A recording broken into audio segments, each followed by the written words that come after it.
watching some of our other videos, you've probably seen that we do rescue transports whenever possible to help dogs in need. These rescue transports, run by volunteers, are what helped us adopt two of our own dogs, Pepper and Eggnog. This past weekend, we got to help with another dog that needed transport to his rescue foster, and this is the story of our brief encounter with him. When we first arrived, we could see right away that he was very timid, but that's not uncommon for dogs like him. He was coming in from a puppy mill where he'd been locked up by himself and forced to breed for the 5 years of his life. It was understandable that he didn't know how to walk on a leash or really how to be a dog in general because he'd never been given the real opportunity to do so. He had a look of defeated sadness you only really see in dogs coming from his situation. While we were getting ready for the next leg of our trip, we started to notice some signs that he had endured treatment much worse than many of the other dogs we had transported.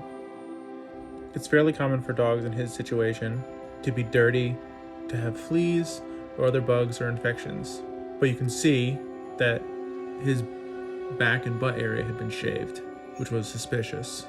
Anyone that knows corgis knows you're not supposed to shave them because it can mess up their undercoat and cause problems with their temperature regulation. We got him ready to go and started on our way.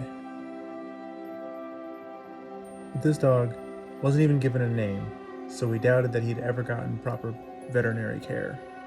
We hoped that the shaving on his back was just because of a recent medical procedure or something of that nature.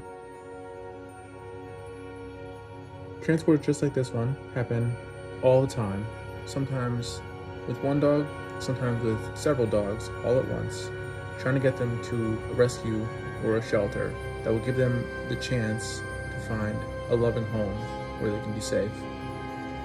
Our transports are usually performed by multiple volunteers across several states and take several hours over a few hundred miles to complete.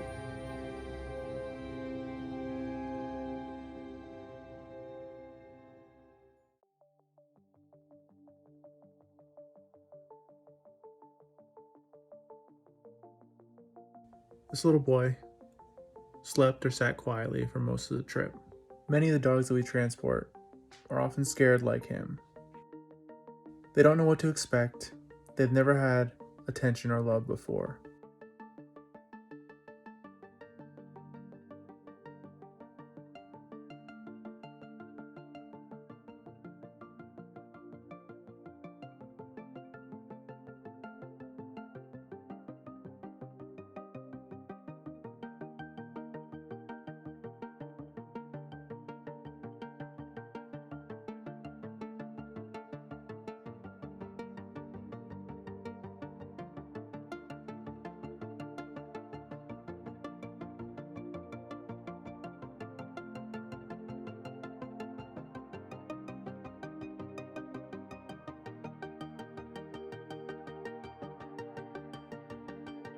We could tell he'd been through a lot, but we wouldn't know just how much he'd endured until we finally arrived at our destination.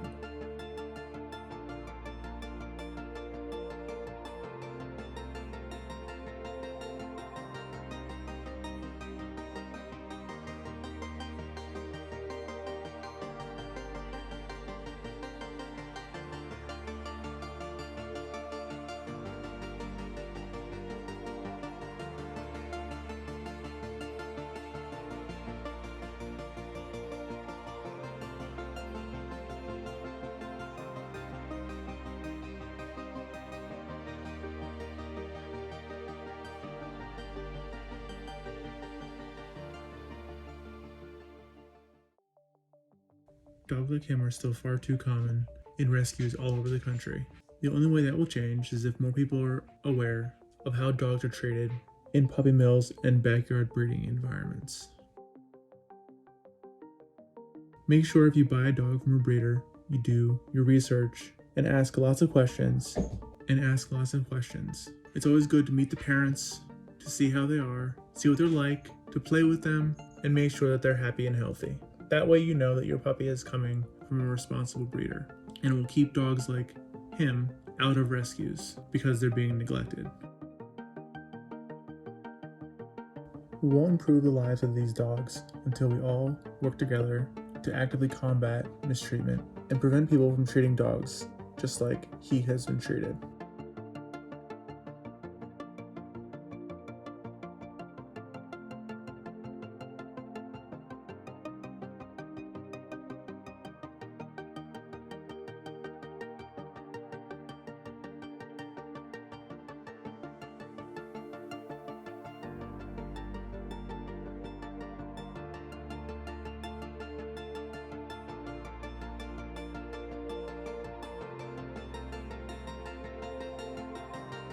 When we arrived, we gathered the few things that he had with him and prepared to spend the last few moments we would have with him. We knew he'd be much better off, but we were not really fully prepared for what we were about to see.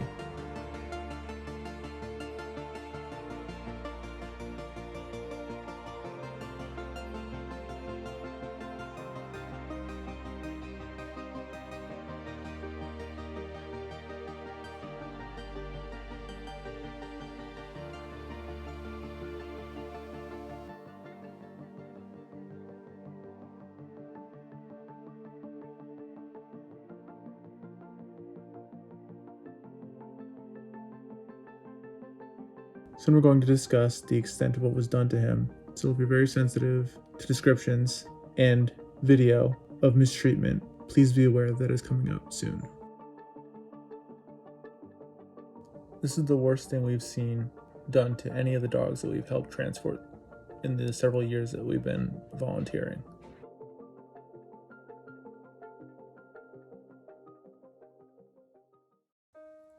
When we finally arrived, the rescue foster immediately noticed scabs or some kind of injuries around his neck and in other spots along his body. From her experience, she knew to check his teeth to see if anything had been done to prevent him from getting into fights with other dogs. We quickly saw that his teeth had been ground down almost flat.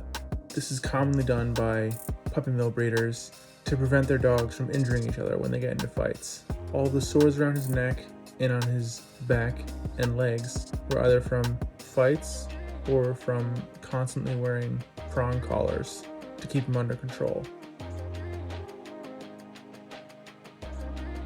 But even with the treatment he'd received, you can see that he just wanted to spend time with other dogs and be around us. All he wanted was love and attention. After a few minutes with him, he started opening up almost immediately to the rescue foster and to us. If you care about animals, all that we ask is that you carefully consider where your dog comes from. Any place that has dogs on demand could potentially be doing things behind the scenes like this. So it's very important that you ask questions and know where your dog comes from. We think the best thing you can do is to rescue and adopt. Give dogs like this young man the home they deserve. Since he arrived with the rescue foster, he's already started doing much better. He's now getting the care he deserves, and he's gotten a name. The first step towards getting all the love and attention that he deserves. If you'd like to help support dogs like Dewey, you can consider donating to the rescue that helped save him, or to a local rescue in your area.